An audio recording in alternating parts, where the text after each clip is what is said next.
Oh, hello. Good morning, everybody. Today I am meeting up with Tallia Deljou to talk about imposter phenomenon. I posted an article last week that came out. Hey, I see you're here. I posted an article last week about whether imposter phenomenon was it's a Harvard Business Review article, and it talked about how it can be harmful to give this kind of as a thing that women need to own, instead of like really looking at the spaces that they're in, and how it affects them. So Talia and I met Talia. I think talking about this concept in particular, she was leading a workshop a few years ago, and it's something, imposter phenomenon is something that I see hit, and you can hit join whenever you're ready, Talia. I don't see your request come in yet, but imposter phenomenon is something that I I explain to my clients how the cycle works often, because sometimes when people are trying to create something, it can get in the way, but also totally understand how it's not always helpful. Let's see. Talia. So we'll just give it a second. And if at any point, hey, Good morning.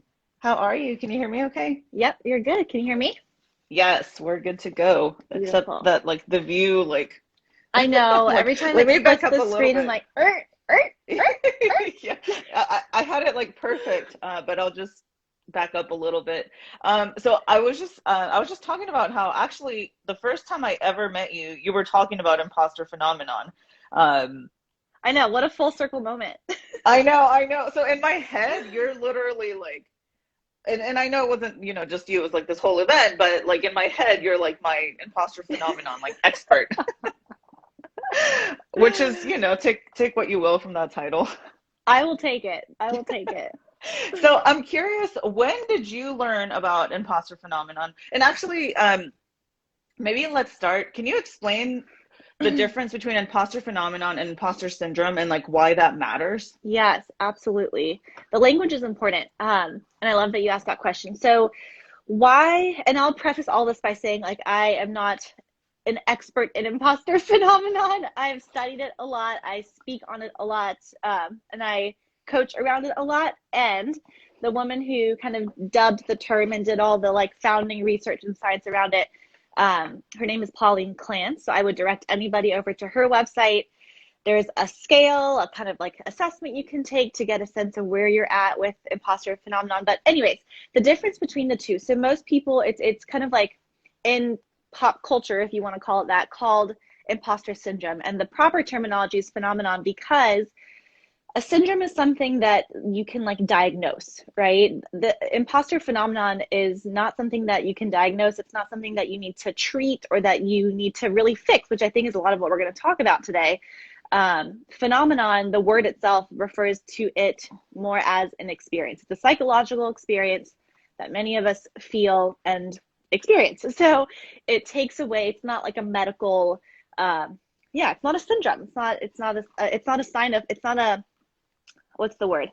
It's not a set of symptoms that we can treat, right? So that's the first difference that's important to just kind of put out there, because there are a lot of misconceptions about it, and there's a lot more information that I think, as we like, data and information, education, knowledge around these things is empowering, because we can learn how to think about it for ourselves and not just self-diagnose, right? Or feel like it's something we need to fix. So yeah, excited to see what you have to say about it today too.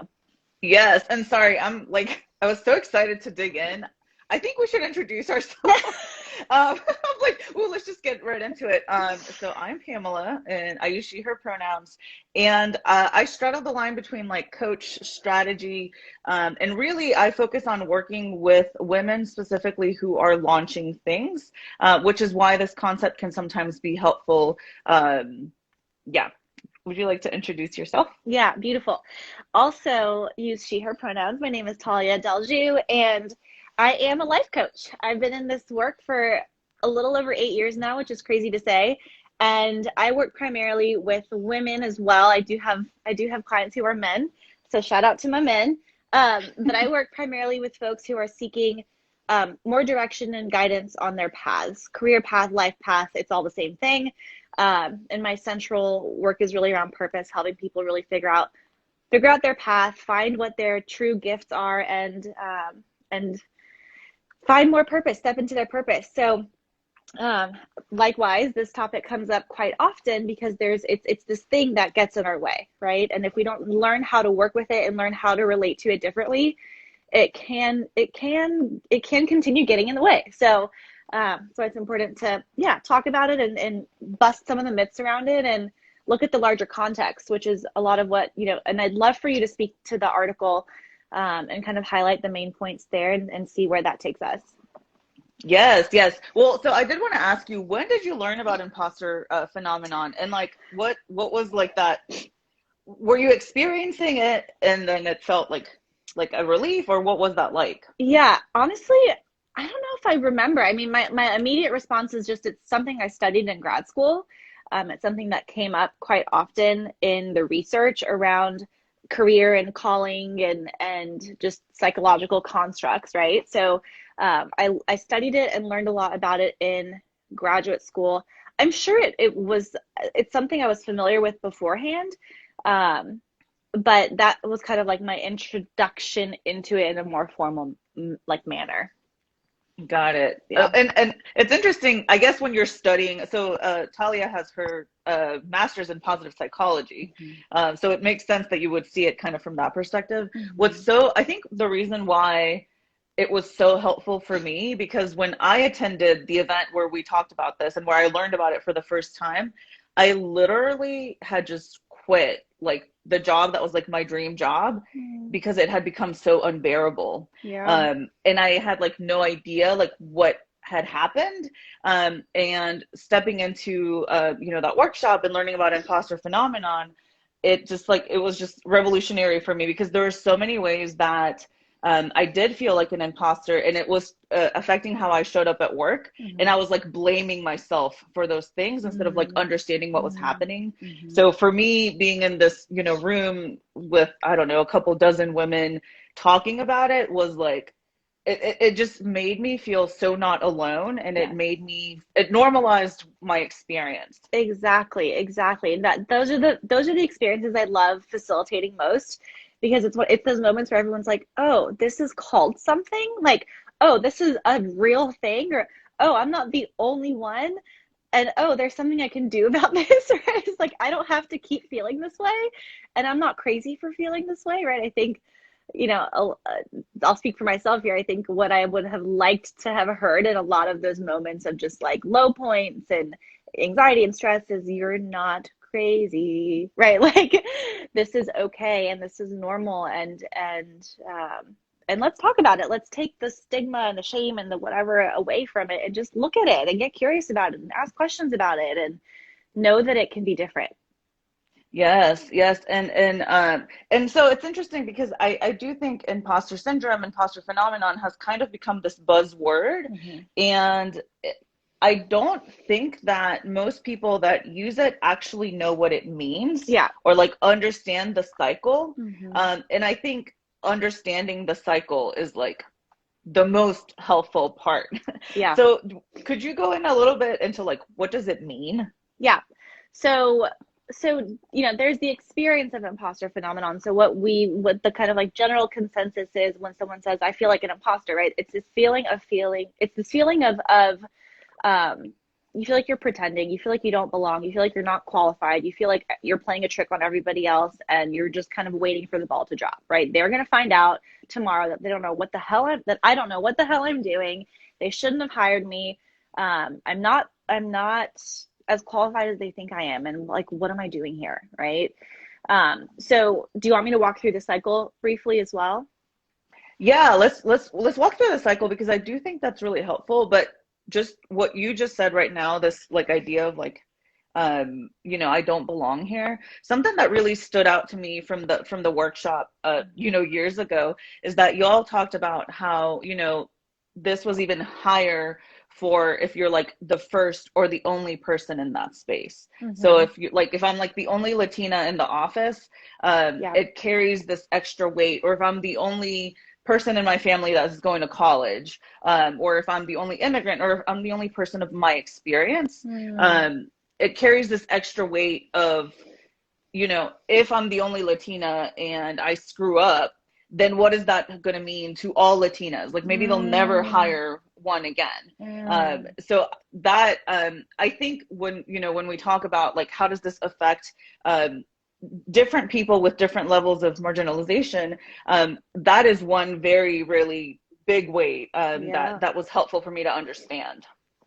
Yeah, I mean, it's an added layer, right? Where you now feel like you're a representation. Like I'm a representative of this community now, and the weight of that, the expectation and the pressure of that, absolutely. I mean, yeah, and I love hearing that, and I love just to we don't know what it's like to be in other people. Like it's like I can speak from my experience. I can speak from what it's like to be. And we can talk about imposter phenomenon in this very general sense, but I think the important thing to pull from that is that we all experience it differently, and there are added layers to our individual experiences based on a lot of different factors, right?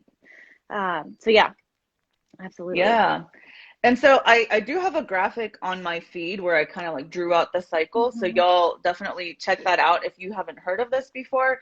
But I think what the most interesting to me about this cycle is the behaviors that we engage in when we're feeling this. Yeah. So can you talk about the two behaviors that we see most happen? Yeah, exactly. So the behaviors themselves are the things that perpetuate this whole cycle. So keyword here too is imposter phenomenon. It's a cycle that just kind of like perpetuates itself over and over again and feeds into itself until you put a cog in the wheel and say, hey, I don't know if I want to keep going through this cycle, right?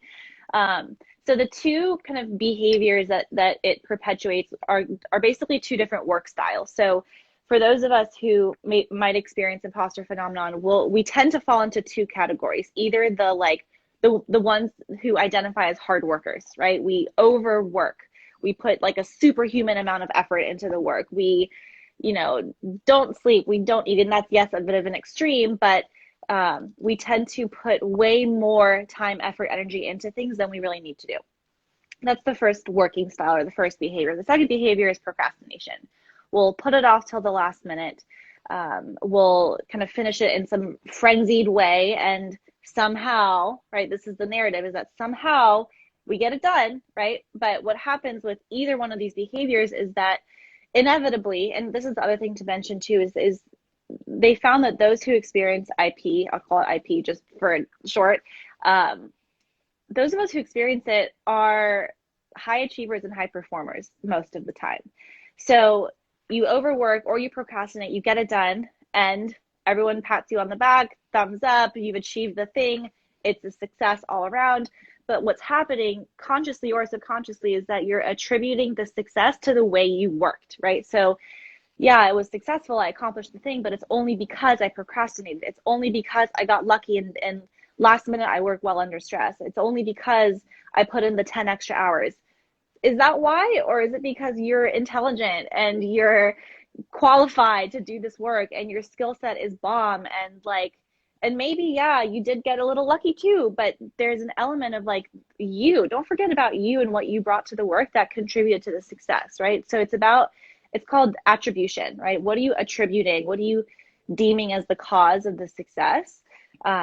And look at the balance, right? It tends to be external. It's them. It was because the client was easy. It's because time was on my side. It's because of all these other things. What about you, right? So that's kind of in a nutshell what's happening and what's perpetuating, because the next time you get a task or a project or an initiative to take on at work, you'll most likely do the same thing because it worked the time before. Right? So if you no longer overwork or no longer procrastinate, it feels threatening to you because that's what you've associated success to, right? Yes. And so like, for example, like if I'm in design school and I stayed up all night, designing a project or a poster or whatever, and then it goes well, like I go to, I show it to my professor the next day and it goes well, I might think that I have to stay up every single night to like make that happen, and that's why it happened. Exactly, because we want to repeat what worked, right? Yes. So and so when we talk about imposter phenomenon, I think like to me this is the most helpful, because as I'm working with people, sometimes, you know, especially I work a lot with people that are like launching an idea for the first time. So it's like what's the minimum viable product? What's like the tiniest version of this idea, of the service, of this website that you can put out there? And what I see a lot is people just getting into the perfectionist cycle, like getting into the like, oh, but it needs to have this, but I need to have like 1,000-word bio. And it's, you know, to me, the question is always like, hey, you know, here's a thing that happens sometimes. Like, I just want to double check that this isn't what's happening. And most of the time they're like, oh shit. Like, and that helps them shift their, and it like, it helps me. Yeah. And again, it's in those moments where you're like, okay, what's actually going on here? Right. And to just kind of gut check, right? And redirect if needed or as needed. Yeah. And like, so for me, I mean, I'm both a procrastinator and somebody that puts on a ton of work. And for me, you know, I'll stop and ask myself, I'm like, am I questioning my worth? So therefore I'm trying to add a ton of like value by like doing more. Or am I putting this off because I'm scared to do it? Those are kind of the two questions that help me. And that's the work, right? Is like being honest with yourself. That's what all the work is really about, is being able to look at yourself honestly without judgment as much as possible. That's the hard part, right? But to stay curious, right? And to look at the way you do things and why you do things and how you do things, and to just be in that constant state of self-inquiry, and to have, you know, people like you who can hold up the mirror and say, hey, here's what I see happening. Let's look at this for a moment, right? Yeah. So now let's like shift gears a little bit and talk about the article itself. So the article, which is also posted on my feed, you know, talks about how we need to stop telling women that they have they call it the imposter syndrome. And, you know, how really we need to look at like the systemic issues, racism, classism, xenophobia, all of these things that are happening in the spaces that we're in. And we need to take a critical look at how we can fix those issues instead of putting the onus on women. And I will say for me, kind of like, ooh, I got so fired up when I read that article, because I work with so many people that come to me and, you know, they're like, I have imposter syndrome, like I can't do this. And they use it as a way to blame themselves. And they use it as a way to really be hard on themselves and judge themselves. And instead of like, so I'll start with that. And I haven't really been looking at the chat. The Pink Sage says, as an entrepreneur, definitely feels like constant imposter phenomenon, because it's usually just you validating your work and your ideas. Yes. That's why the Gabby, feedback, we love you. like feedback is so important. And this, I think, kind of touches on what you just said too, is what does feedback look like, right? Whether it's for you as an entrepreneur or solopreneur or in the workplace, why is it that we're not getting the feedback? And that, not to say that we like need to be seeking the validation, but there is something to getting feedback and to feeling supported in taking ownership of our successes, right? And there's so many directions we can go with this, but I think it's dangerous. And I've talked about gratitude in the same way, where it's like, make sure you don't use this as a weapon against yourself, right? Because who does that help? Right. At the end of the day. Right. And also so that it's not like a free pass for workplaces to just be like, well, you just need to deal with your imposter phenomenon. You know, you just need to feel like you fit in when like it's not safe to fit in. Yes. Yeah. Psychological safety in the workplace is a big thing. And it reminds me too, I know I don't know if Liz is still here, but in one of my group programs, we talk a lot about the kind of 3 core needs. Hi, Jackie. And one of those needs is security and safety, like as a human being: approval, security and safety, and control. And under the category of security and safety is relational safety, is occupational safety, is like physical, actual, literal safety. Am I being chased, by something that might eat me, right? And so that sense of safety, that sense of like even feeling like it's okay to make a mistake, like what's being modeled, right? And it is like we have to look at the culture, we have to look at the norms, we have to look at the language people are using, and to kind of go back to what you shared earlier, is like how we all bring our own life experiences and we're looking through everything and through our own lenses, right? Which is why I think the self-inquiry piece is so important, not just on an individual level, but on an organizational level. Like, how do we constantly be in a place of asking questions, looking at what's working, looking at what's not working, and making sure everyone's being heard in that conversation? Yeah, and I feel like for me and for myself and also the people that I work with, I'm constantly trying to find this balance between, like, yes, there are these systems at play, and like we're not on the same playing field. We're not, like, depending on our identities, depending on our circumstances, we're in different places. And that is true. And I think a lot of like empowerment and a lot of this like world sometimes misses the mark on that. They miss the mark on saying, like, I understand you're like, you have $6 in your bank account. Like it's going to be more difficult to be grateful when you have $6 in your bank account versus if, whatever. And so I think, but to me, where I'm always trying to find the middle line is between like, okay, let's understand these systems that are at play and how they affect us differently. And let's find what is the personal responsibility and the power that you can take, so that you can show up differently for yourself. Yeah. I mean, that's if there's like one thing to take away from this, or one word, it really is about personal responsibility. What is your responsibility? What is not your responsibility? Right? And then what is your responsibility about the things that are not your responsibility, if that makes sense. Right. And you said something else that sparked something, but I think I maybe forgot it. It'll come back if it's important. Yeah. And how can we, I think you said it earlier too, is like, how can we normalize these experiences so that we're not placing blame on it? Like, blame in itself, blame is the opposite of responsibility, right? And so, and what that does too is whether we're pointing fingers at ourselves or outwardly, there's an element of like, we don't want to fall into we don't want to fall victim to anything, right? And so if we're blaming ourselves, we're falling victim to ourselves, where we kind of position ourselves as the villains and we're waiting for someone else to come fix the thing.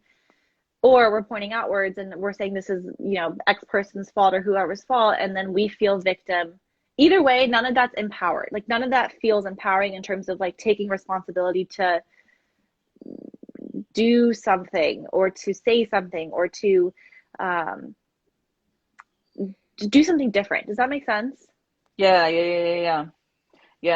An analogy that I heard that I really liked, because I've been struggling with this for years, because I'm like, I'm trying to understand my power. I'm trying to understand how I can change things for myself. Right. And also, like, I struggle with anxiety. There's all these like life things, right? Yeah. And how can I help my clients that might be in like a similar position? But an analogy that I heard that I really liked is this idea that, like, we're like, I don't know, a plane crashed and we're like on a deserted island, and it like sucks, like there's no food, there's, whatever. So it's like, you can either like sit around and, it's like there's two types of people that when they reach that island, like there's the type of people that are like, this sucks, like I'm on this island, like salt water everywhere, whatever, and you like kind of die. Or you can be the kind of person that's like, makes a little hut and like climbs on trees for coconuts and like tries to make the best out of a situation. And to me, that was like really helpful, because it's like, yes, the system sucks. Yes, the workplaces should be the places that make it safe, that fix this thing, that where there is like a top down, difference in how people give feedback and, own their mistakes and blah, blah, blah. But if there's not, there's a point where you have to choose, like, are you going to climb on the trees and get the coconuts, or are you just going to think about how you are on this island? Yeah, I love that. It reminds me, and I've recorded a couple different videos and written about, it's called the 4 levels of engagement, where you can either stay in the drama of what's happening, right? Why is this happening to me? Who can I blame? This sucks. I have no control. I have no power here. So it's a very kind of disempowered victimhood kind of place to be. Or you can move into situation is the next level. And situation is more of an approach where you kind of look at what's happening. Okay, what's the problem and how can I fix it? Right? Which is, obviously a more empowered state than the first state. And then there are 2 more up the ladder. So there's the drama, there's the situation where you're kind of just coming in to problem solve, or you move into choice and opportunity. And at those levels, what you start asking yourself is, okay, who do I choose to be here? Do I choose to be the person who climbs up the tree, or do I choose to be the person who just kind of like gives up, right? And then opportunity is the ultimate kind of ideal place to move into. And we all live in these different stages in every way and every day in different ways. Hi, Kelly. And so the question with opportunity is what wants to happen here? Like, what wants to happen for me or through me, right? There's so many different ways to kind of look at that question, but what's the opportunity here for me that maybe makes me a little uncomfortable, or that maybe might push me to my edge, and that maybe I kind of want to avoid and run away from, but it keeps poking its head out, and maybe I'm the one to not just climb up the tree, but make sure everybody else also knows how to climb up the tree. Like maybe that's what's happening here for me, that I'm scared of or hiding from or running away from or resisting. So lots of different, again, self-inquiry, like walking through these different parts and pieces and really looking at what's happening and how do you want to relate to what's happening, really is the ultimate question. Yes. I love that. No, and what did you say those levels were called? It's the 4 levels of engagement. So it's drama is level 1, situations level 2, choice is level 3, and then level 4 is opportunity. Yes, that's awesome. I that's why I love talking to you. I'm like, Talia's got she's like, here's the framework for this. I'm like, yes, and I'm gonna Google it as soon as we get off. I have all the frameworks, all the books, all the theories. It's I nerd out on like the 4 steps to da da da. And yeah, full of frameworks in my back pocket. So yes. Well, if there's any questions, y'all feel free to drop them in the question box or drop them in the chat. What is your if you could give one piece of advice to around to people, around people that around this conversation. Yeah. So I'd say my one piece of advice is to pen to paper and actually do this pen to paper, because most people will think about it, but it integrates and it processes on such a different level in your brain when you actually see it outside of yourself. So it's to look at, your 3 either most recent or biggest successes, wherever you're feeling IP. So imposter phenomenon, most likely in the context of work. So pinpoint your 3 biggest accomplishments, proudest moments, biggest successes. And on a sheet of paper, divide it into 2 columns, line down the middle. On the left-hand side, it's external. On the left-hand side, external, right-hand side, internal.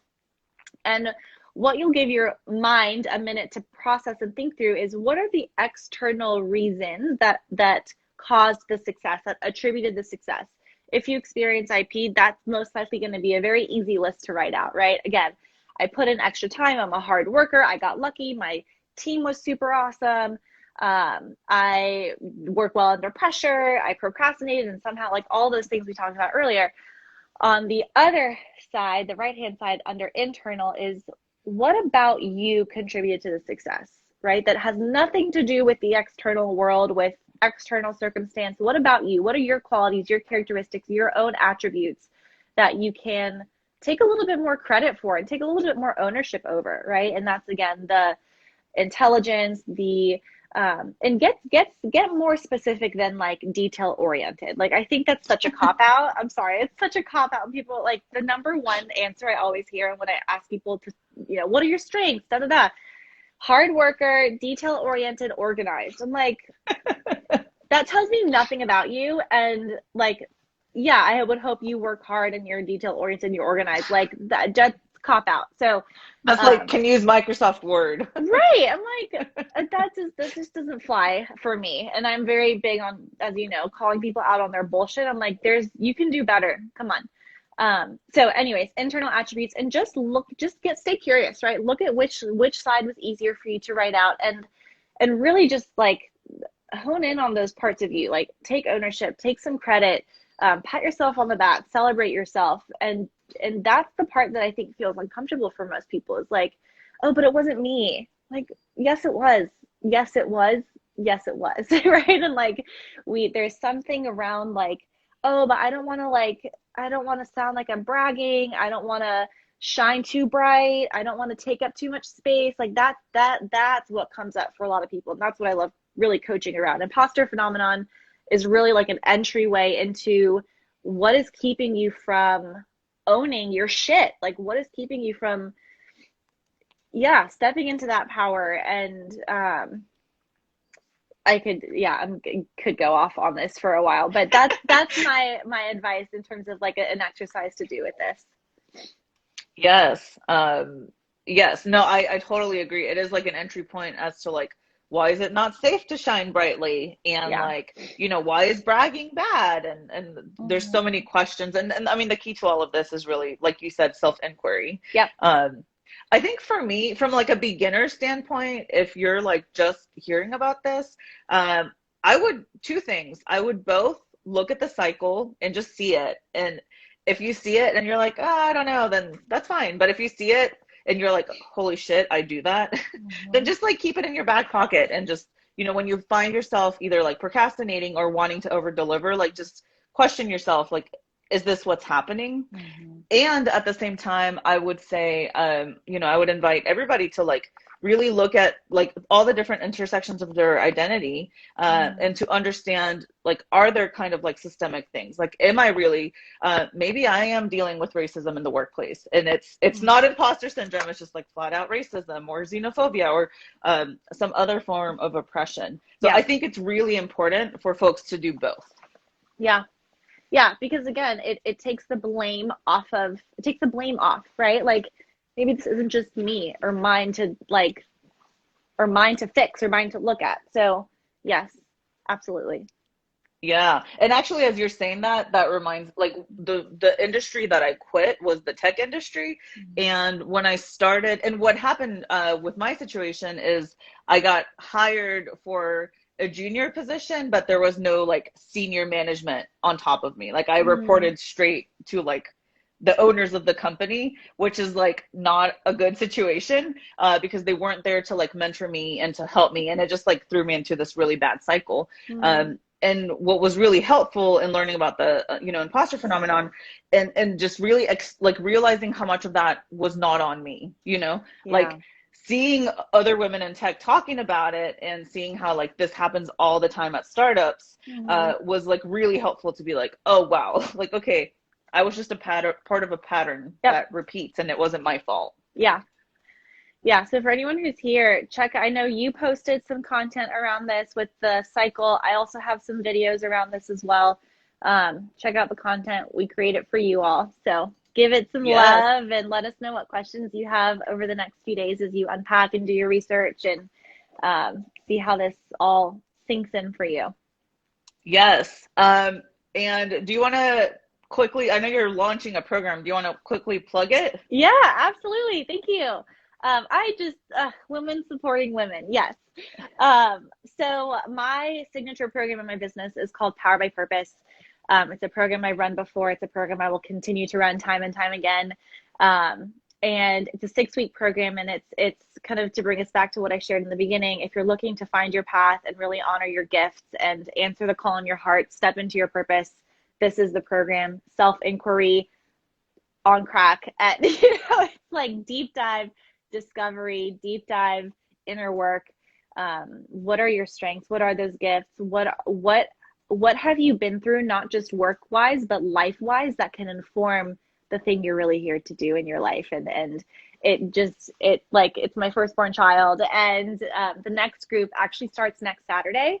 and the group following that. I intend to run it about every 2 or 3 months. So yeah, that's what I've got going on in my world.